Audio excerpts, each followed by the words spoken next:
มาสึกเริ่มแล้วนะตอนนี้ไม่อาจไว้ใจใครได้ถ้ารักคือรบฉันก็จะรบด้วยหัวใจที่มันพร้อมตายเขาว่ากันว่าก่อนศึกคราวไหนควรรู้ให้ดีว่าเรานั้นทำเพื่อใครรู้เดียวที่ฉันต้องการปกป้องใช่ไหมด้วยรักที่มีในใจ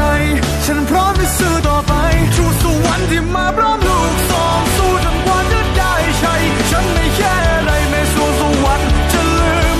แต่ฉันทิ้งความคิดนั้นไปเพื่อจะเคียงข้างเธอขอแค่เพียงได้เจอฉันนั้นต้องการจะอยู่ใช้ชีวิตไม่ใช่รอดตายไปวันๆใช่ที่ได้มาต้องยอมชั่วช้ามันไม่ได้แปลว่าฉันท้อใจหลังเรื่องอยู่ตายแล้วมาผ่อนคลายสงครามพรุ่งนี้ฉันอาจต้องตายเขาว่ากันว่าก่อนศึกครั้งไหนควรรู้ให้ดีว่าเรานั้นทำเพื่อใครรู้เดียวที่ฉันต้องการปกป้องใช่ไหมด้วยรักที่มีในใจฉันพร้อมจะสู้ต่อไปทูตสวรรค์ที่มาพร้อมลูกสองสู้จนกว่าจะได้ใช่ฉันไม่แค่อะไรแม้สู้สวรรค์จะลืมแต่ฉันทิ้งความคิดนั้นไปเพื่อจะเคียงข้างเธอขอแค่เพียงได้เจอฉันนั้นต้องการจะอยู่ใช้ชีวิตไม่ใช่รอดตายไปวันๆ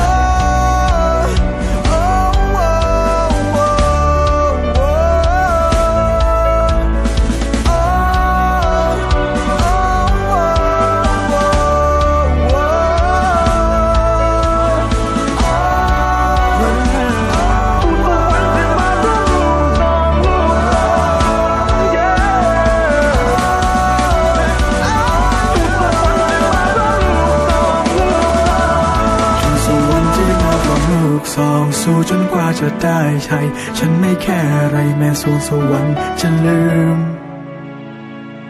ทูตสวรรค์ที่มาพร้อมลูกสองสู้จนกว่าจะได้ใช่ฉันไม่แค่อะไรแม้สู้สวรรค์จะลืมแต่ฉันทิ้งความคิดนั้นไปเพื่อจะเคียงข้างเธอขอแค่เพียงได้เจอฉันสักฉันนั้นจะอยู่ใช้ชีวิตไม่ใช่รอดตายจะอยู่และจะซ่อนปีกฉันเอาไว้ข้างในก็รู้ให้ดีว่าเรานั้นทำเพื่อใครผู้เดียวในฉันต้องการปกป้องใช่ไหมด้วยรักที่มีในใจฉันพร้อมจะสู้ต่อไป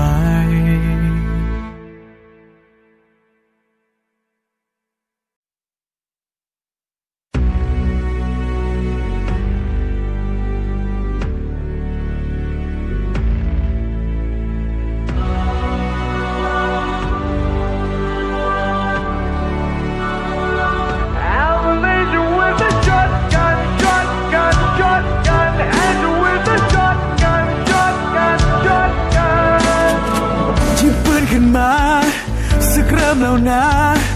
ตอนนี้ไม่อาจไว้ใจใครได้ถ้ารักคือรบฉันก็จะรบด้วยหัวใจที่มันพร้อมตายเขาว่ากันว่าก่อนศึกคราวไหนควรรู้ให้ดีว่าเรานั้นทำเพื่อใครรู้เดียวที่ฉันต้องการปกป้องใช่ไหมด้วยรักที่มีในใจฉันพร้อมจะสู้ต่อไปทูตสวรรค์ที่มาพร้อมลูกสองสู้จนกว่าจะได้ใช่ฉันไม่แค่อะไรแม้สู้สวรรค์จะลืมแต่ฉันทิ้งความคิดนั้นไปเพื่อจะเคียงข้างเธอขอแค่เพียงได้เจอฉันนั้นต้องการจะอยู่ใช้ชีวิตไม่ใช่รอดตายไปวันๆใช่ที่ได้มาต้องยอมชั่วช้ามันไม่ได้แปลว่าฉันท้อใจหลังเรื่องอยู่ตายแล้วมาผ่อนคลายสงครามพรุ่งนี้ฉันอาจต้องตายเขาว่ากันว่าก่อนศึกครั้งไหนควรรู้ให้ดีว่าเรานั้นทำเพื่อใครรู้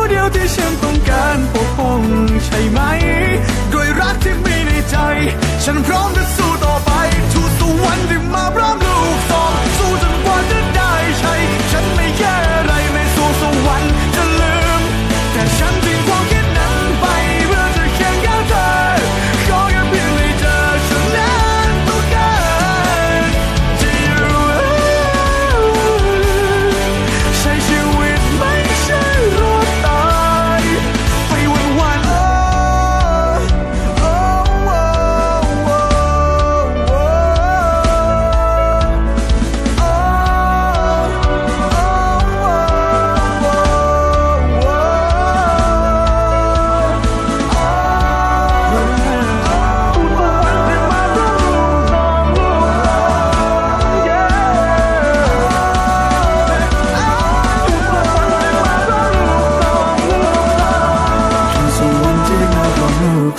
สู้จนกว่าจะได้ใช้ฉันไม่แค่อะไรแม้สวงสวรรค์จะลืมทูตสวรรค์ที่มาพร้อมลูกซองสู้จนกว่าจะได้ใช้ฉันไม่แค่อะไรแม้สวงสวรรค์จะลืมแต่ฉันทิ้งความคิดนั้นไปเพื่อจะเคียงข้างเธอขอแค่เพียงได้เจอฉันปรารถนาจะอยู่ใช้ชีวิตไม่ใช่รอดตายจะอยู่และจะซ่อนปีกฉันเอาไว้ครั้งไหนก็รู้ให้ดีว่าเรานั้นทำเพื่อใครผู้เดียวที่ฉันต้องการปกป้องใช่ไหมด้วยรักที่มีในใจฉันพร้อมจะสู้ต่อไป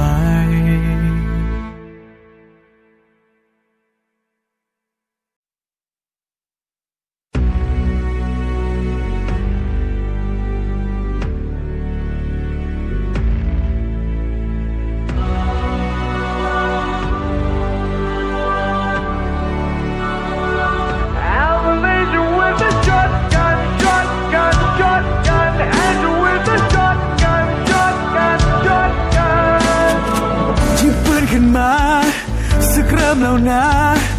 ตอนนี้ไม่อาจไว้ใจใครได้ถ้ารักคือรบฉันก็จะรบด้วยหัวใจที่มันพร้อมตายเขาว่ากันว่าก่อนศึกครั้งไหนควรรู้ให้ดีว่าเรานั้นทำเพื่อใครผู้เดียวที่ฉันต้องการปกป้องใช่ไหมด้วยรักที่มีในใจฉันพร้อมจะสู้ต่อไปทูตสวรรค์ที่มาพร้อมลูกซองสู้จนกว่าจะได้ใช้ฉันไม่แค่อะไรแม้สวงสวรรค์จะลืมแต่ฉันทิ้งความคิดนั้นไปเพื่อจะเคียงข้างเธอขอแค่เพียงได้เจอฉันนั้นต้องการจะอยู่ใช้ชีวิตไม่ใช่รอดตายไปวันๆใช่ที่ได้มาต้องยอมชั่วช้ามันไม่ได้แปลว่าฉันท้อใจหลังเรื่องอยู่ตายแล้วมาผ่อนคลายสงครามพรุ่งนี้ฉันอาจต้องตายเขาว่ากันว่าก่อนศึกครั้งไหนควรรู้ให้ดีว่าเรานั้นทำเพื่อใคร